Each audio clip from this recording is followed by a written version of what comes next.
বানিয়ে নিয়েছে।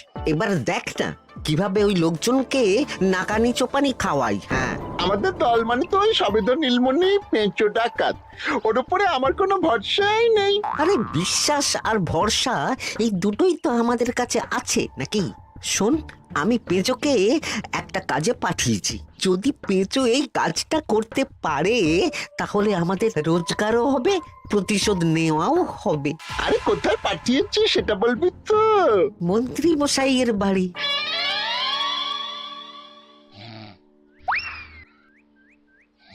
এই তো সুযোগ, একদম পরিষ্কার হাতটা দেখা যাচ্ছে। এবার আমার শিল্পী হাতের কাজটা দেখাই।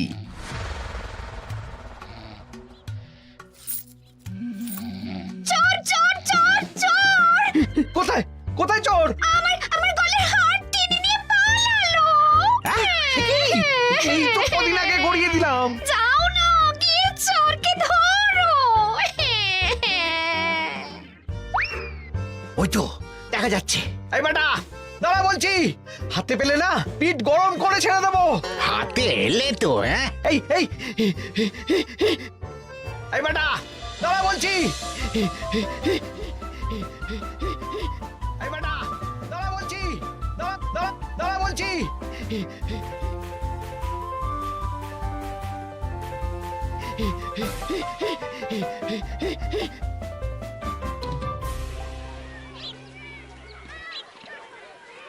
দুপুরে একটু খেয়ে ঘুমোবো তার জন্যই।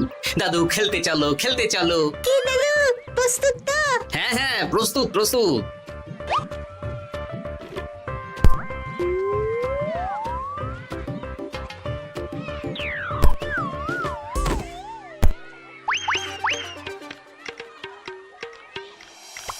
আরে আরে, এ তো পিছু ডাকাত। ধরো বেটাকে, ধরো ধরো।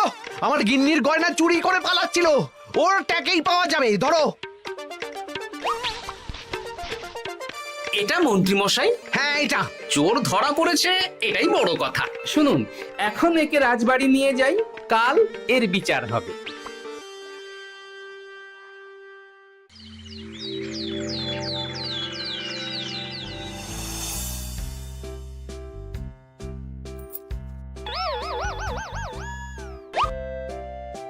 এতদিন গোপাল বুদ্ধি দিয়ে বাজিমাত করত, এবারে তো সাহসিকতার মাধ্যমে ভয়কে জয় করে পেঁচো ডাকাতকে ধরেছে।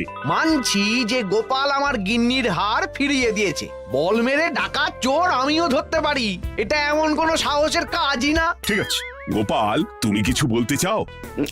হ্যাঁ, বলতে চাই মহারাজ, আমি এই কৃতিত্বের ভাগীদার একা হতে চাই না। কারণ ন্যাপলা বলটা করেছিল বলেই আমি চালিয়ে খেলেছিলাম, আর ওই বল সোজা গিয়ে পড়ে পেঁচোর মাথায়। আর পেঁচু ডাকাত অক্কা যায়। এই তো সাহসিকতা, তুমি তো ওখান থেকে ভয়ে পালিয়ে যাওনি। আমি আবার বলছি, তোমার মতো সাহসী লোক যতদিন কৃষ্ণনগরে আছে ততদিন আমি নিশ্চিন্ত।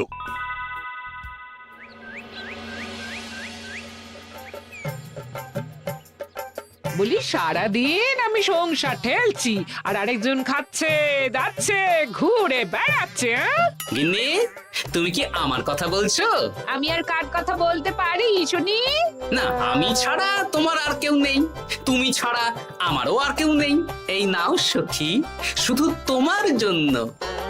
কি সুন্দর ফুলের তোড়া, এটা আমার জন্য এনেছো? হ্যাঁ গো, তুমি কি আমার উপর রাগ করে আছো গিন্নি?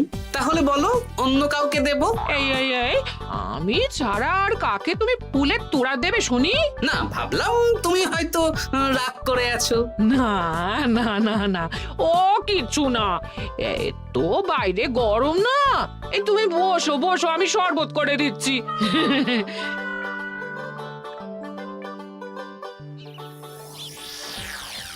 পুরো পরিকল্পনাটাই গোপাল চৌপাট করে দিল। এবার তাহলে কি করবি? ভাবতে হবে ভাবতে হবে। পেঁচো ধরা পড়েছে বলে তো আর আমরা হাত পা গুটিয়ে বসে থাকতে পারি না। না, ঠিক বলেছিস, অন্য কিছু একটা করতে হবে। গোপাল গোপাল গোপাল, এই গোপাল আমার কপালটা পুড়িয়ে দিল। সবার সামনে মহারাজ গোপালকে পুরস্কার দিচ্ছে। উফ, তোমার মনে এখনো অস্বস্তিটা কিসের? সমস্যাটা কোথায়? আমিও তো এরকমই একটা সুযোগ খুঁজছিলাম, যেখানে গোপালের মতন একটা সাহসিকতার কাজ করব, আর মহারাজ আমার প্রশংসায় পঞ্চমুখ হয়ে উপহার দেবেন, আর সবাই হাততালি দেবে। মহারাজকে গিয়ে বলো গোপাল সামান্য একটা বল মেরে সাহসিকতার সম্মান পেয়ে গেল, তাই তুমিও একটা কিছু করে দেখাতে চাও। ঠিক বলেছো, আমাকেও এরকম কিছু একটা করে দেখাতে হবে। হাত গুটিয়ে বসে থাকতে পারবো না। হ্যাঁ হ্যাঁ, এমনিতেই ইদানিং তুমি 4 হাত থেকে 2 হাত হয়েছো। কি বলতে চাইছো কি তুমি? আসলে এতদিন তোমার আরো 2টো হাত বটা আর ঘটা তোমার সাথে তালে তাল মিলিয়ে কাজ করতো, এখন তো ওরাও নেই। নেই না, ওই আপদ দুটোকে বিদেয় করে দিয়েছি। হ্যাঁ, দিন দিন লোভ বাড়ছিল, জীব লম্বা হয়ে যাচ্ছিল। বেশ, তাহলে কালকে মহারাজকে বললো তোমার মনের কথা। কালকেই বলবো।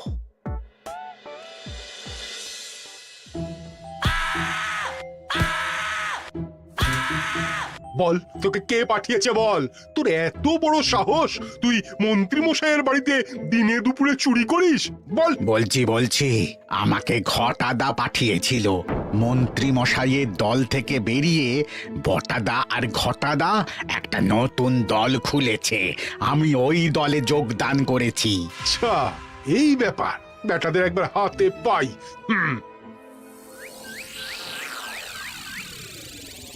বটা বটা আমাদের খুব সাবধানে থাকতে হবে কিন্তু। কেন রে, কি হলো? কানাঘুষো আর ওই গোপন সূত্রে খবর পেলাম, মার খেয়ে পেঁচো আমাদের নাম বলে দিয়েছে। বলিস কি? হ্যাঁ রে, কি আর বলবো বল, কাউকেই আর ভরসা করা যাবে না। বেটা ধরাও পড়ে গেল, আবার মার খেয়ে আমাদের নামও বলে দিল। এবার তো মনে হচ্ছে ভূতের মতো লুকিয়ে থাকতে হবে। যা বলেছিস ভাই, তাছাড়া আর উপায় নেই।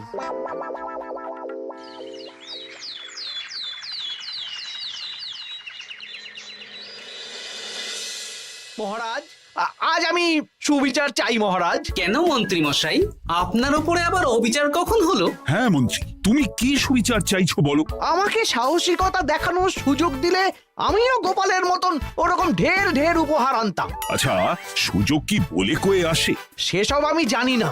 আমিও ছোটবেলায় অনেক সাহসিকতার কাজ করেছি, তবে কোনো পুরস্কার পাইনি। আর গোপাল কিছু করলেই ওকে আপনি উপহার দিয়ে দেন। তা তুমি কি সাহসিকতার কাজ করেছিলে ছোটবেলায়? আমি একবার মামার বাড়ি গেছিলাম, তো একদিন মামার বাড়িতে হঠাৎ ডাকাত পড়ে। তাই দেখে আমি কয়েকটা ঢিল নিয়ে মামার বাড়ির পেয়ারা গাছে গিয়ে উঠে পড়ি।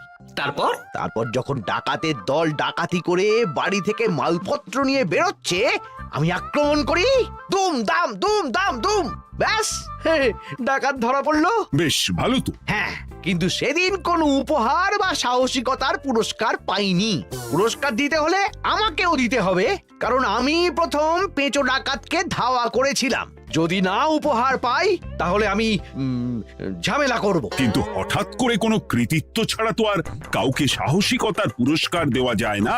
তার আগে কিছু সাহসিকতার কাজ করে দেখাতে হবে, তারপর বিচার বিবেচনা হবে, তারপর তাকে সাহসিকতার পুরস্কার দেওয়া হবে। তাহলে আমাকেও কোনো সাহসিকতা দেখানোর সুযোগ দিন মহারাজ।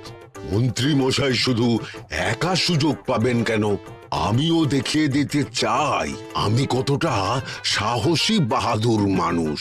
ও বাবা, রাজবৈদ্য সুযোগ পাবে আর আমি কি বসে বসে হাত কামড়াবো? আমিও সুযোগ চাই। তা তোমরা কিভাবে সাহসিকতা দেখাবে শুনি?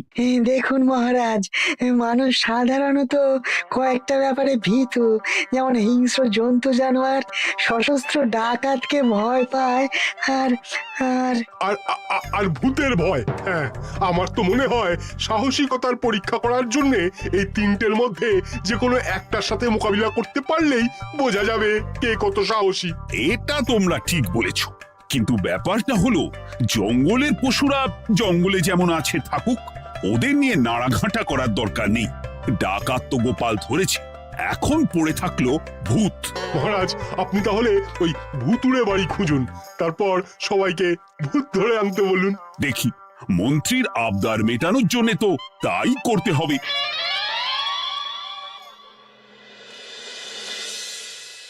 আজকে এটা কি রান্না করেছো বলো তো? ছোলা আর আলু দিয়ে তরকারি, ঝটপট খাবারটা খেয়ে নাও তো দেখি। হ্যাঁ, আচ্ছা, ছোলা আলুর তরকারি দিয়ে শুকনো রুটি খাওয়া যায়? হ্যাঁ, আহ বেশি বায়না না করে যা রান্না হয়েছে তা খাও তো বাপু, খেয়ে গায়ের শক্তি বাড়াও, কদিন পরে তো ভূতের সাথে লড়াই করতে হতে পারে। হ্যাঁ, ধুর ভূত, হ্যাঁ, ওসব ভূত প্রেতে আমি ভয় পাই না, বুঝলে?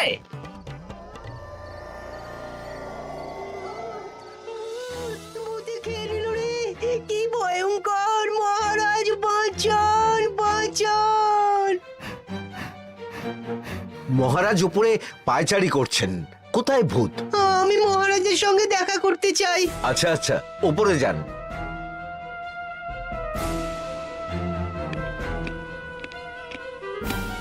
কি হয়েছে সভাকবি? রাতের বেলা হঠাৎ আর তোমার চোখ মুখের অবস্থা এরকম কেন? মহারাজ, কৃষ্ণনগরে ঘাটপাড়ের ভূত আমার সর্বস্ব লুট করে নিয়েছে মহারাজ। ধুর, কি যা তা বলছো তুমি? সত্যি বলছি মহারাজ, আমি আমার একটা কাজে নদী পেরিয়ে ওই পাড়ে গিয়েছিলাম। একটু আগে এই পাড়ে এসে নৌকো থেকে নেমে ঘাটের সামনে থেকে একটা গরুর গাড়িতে উঠি। তারপর কিছু দূর আসতেই একটা পোড়ো বাড়ির সামনে গাড়োয়ান গাড়ি থামিয়ে বলে আর যাবে না। আর কারণ জিজ্ঞেস করতেই গাড়োয়ান আমার দিকে মুখ ফেরায়। রে বাপ রে বাপ, কি কঙ্কাল সার হাড় হিম করা মুখ! আমি তো অজ্ঞানী হয়ে যাই। কিছুক্ষণ পর জ্ঞান ফিরলে দেখি আমি রাস্তায় পড়ে আছি, আর আমার সাথে থাকা থলেটাও নেই। তাহলে বলতে চাইছো তোমার থলে ভূতে চুরি করেছে? সেসব আমি জানি না মহারাজ, কিন্তু আমি আমার থলে ফেরত চাই, আর ওই ভূতের শাস্তিও চাই। দিন না। এই সেরেছে, আজ সকালেই রাজসভায় ভূত নিয়ে আলোচনা হলো আর রাতেই ভূত দেখা দিল। এবার ভূতকে আবার কে ধরবে? মহারাজ, আমার থলেতে অনেক দামি জিনিসপত্র ছিল। ঠিক আছে সভাকবি, তুমি এখন বাড়ি যাও, আমি দেখছি কি করা যায়। এই সুযোগে মন্ত্রী, জ্যোতিষী, পণ্ডিতদের সবার একবার করে সাহসিকতার পরীক্ষা নিয়ে নেব।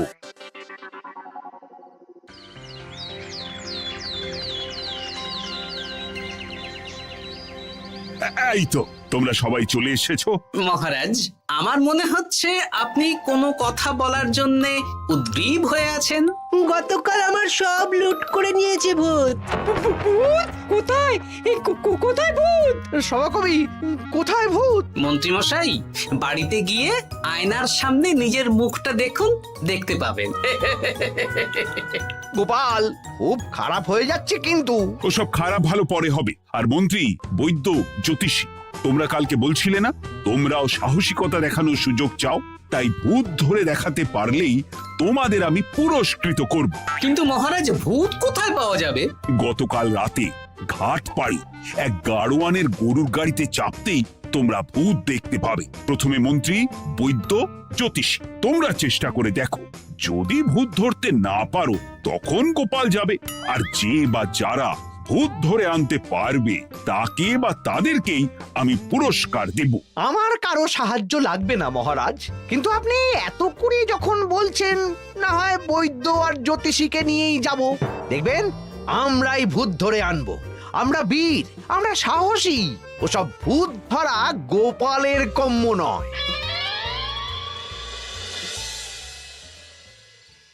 কি মনে হচ্ছে মন্ত্রী মশাই, আমরা আমরা ওই ভূতের দেখা পাবো? আমার কিন্তু হালকা হালকা ভয় করছে, যদি কিছু সর্বনাশ হয়ে যায়। আরে এসব ভূত প্রেত কিচ্ছু নেই। এত ভয় পেলে চলবে না রাজবৈদ্য মশাই। ভূত ধরতে পারলেই পুরস্কার। শুধু ভগবানের নাম গান করুন। ওই তো একটা গরুর গাড়ি দেখা যাচ্ছে। মহারাজ তার মানে এর কথাই বলছিল। হ্যাঁ, আর তো অন্য কোনো গরুর গাড়ি দেখতেও পাচ্ছি না। এই যে ভায়া, কৃষ্ণনগর রাজবাড়ি যাবে? হ্যাঁ যাবো, 2 মোহর লাগবে কিন্তু। 2 মোহর একটু কম করুন না। আচ্ছা ঠিক আছে, 3 জনে 1 মোহর দেবেন, আর কমাবো না। তাড়াতাড়ি বসুন।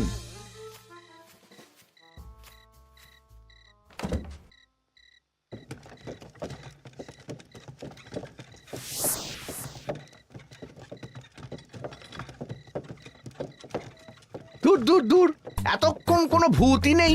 সভাকবি যে কি দেখে ভয় পেয়েছে কে জানে। অকারণে এক মোহর লোকসান। সত্যি আমরা অকারণে সাহসিকতার পরীক্ষা দিতে এলাম।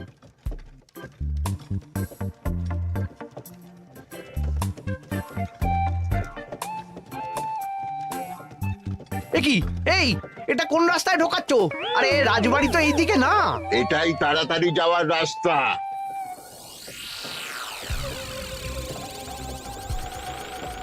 গাড়ি আর যাবে না।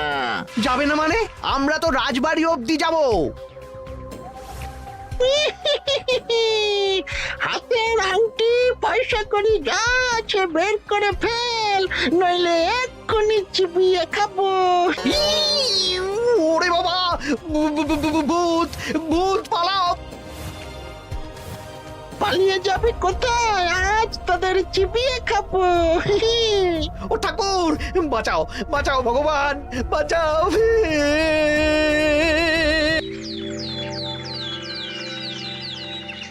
মহারাজ মহারাজ, আমাদের লুট করে নিল। ভূত আমাদের সর্বনাশ করে দিল, বাঁচান। তার মানে তোমরা তিনজন মিলেও ভূত ধরতে পারোনি? ছি ছি ছি ছি ছি, এই তোমাদের সাহস! আমরা কি করে জানবো মহারাজ যে আসল ভূত আছে? গোপাল, ব্যাপারটা কিন্তু খুবই সমস্যার। এরকম পর পর রাতে দুটো ভুতুড়ে ঘটনা হলো। তুমি দেখো না যদি কিছু করতে পারো। আচ্ছা মহারাজ, দেখছি।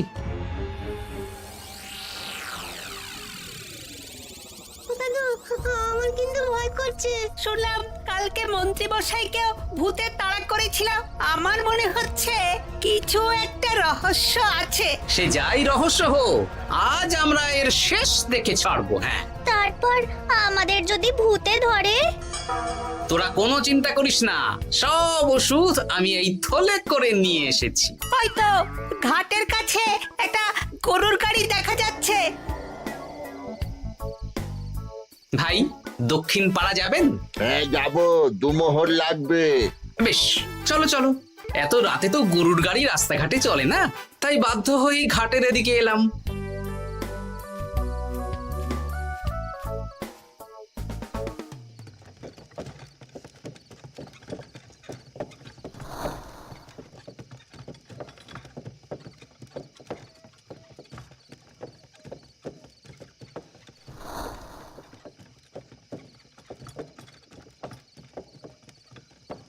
আচ্ছা, অন্য গলিতে নিয়ে আমাদের ভয় দেখানোর মতলব? হ্যাঁ, ঠিক আছে, এগুলো চুপি চুপি চাপিয়ে নে, আমিও পড়ছি।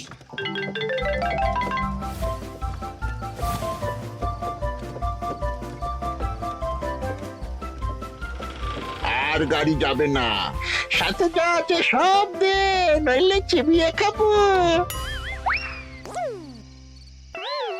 তুই কে রে? তোকে সব দেব? ভূত বাঁচাও বাঁচাও। তুই কি ভেবেছিস? তুই নকল ভূত সেজে লোকেদের ভয় দেখাবি আর আমরা চুপচাপ বসে থাকবো? তোর পাপের ঘোড়া পূর্ণ হয়েছে, আজ কেউ তোকে বাঁচাতে পারবে না। এবার মজা সামলা। চলে গেল রে, চলে গেল রে, সাড়ে সব চলে গেল। কি চুল করছিস বাচ্চা? তুই আয়। চলে গেল রে, চলে গেল রে, সাড়ে সব চলে গেল। এই ঘটাকে ডাকছিস মানে? তুই মানুষ বটা। ওরে বাবা রে, বাঁচাও। তোদের ধরে নিয়ে যাব, কাল সকালে বিচার হবে।